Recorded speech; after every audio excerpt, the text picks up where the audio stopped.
The European Union has been and is still trying to create a European identity. For instance, by creating a common flag for all the member states, creating a common mythical history, the story of Europa, making common laws, creating the euro, and maybe most important of all, creating an EU citizenship, with common rights for EU citizens, which are only applied to the countries within the Union. In this way, we can say that the EU was even on its way trying to create a nation-state, in which borders between the EU members have been blurred. This is, for example, visible by looking at the transport across borders, which is just as easy as within a country, making borders less visible within the Union. The EU also tried to make a common identity, a we, silencing internal differences and making us clearly different from the others. But does Europe have a common identity, a we? Even within one country, many different social practices and rituals exist. Therefore, many different identities are visible. This is the same in the whole of Europe. We are now taking this issue across European borders by looking at the TTIP. What is the TTIP?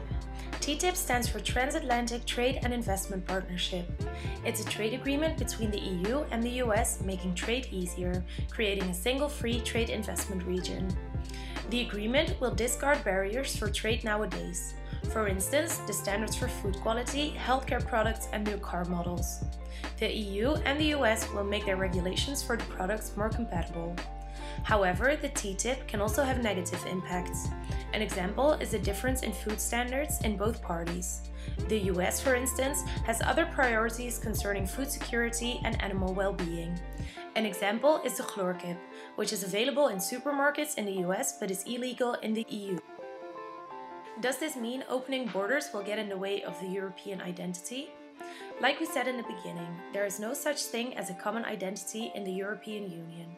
Therefore, there would also be no such thing as a global identity when EU borders will be open.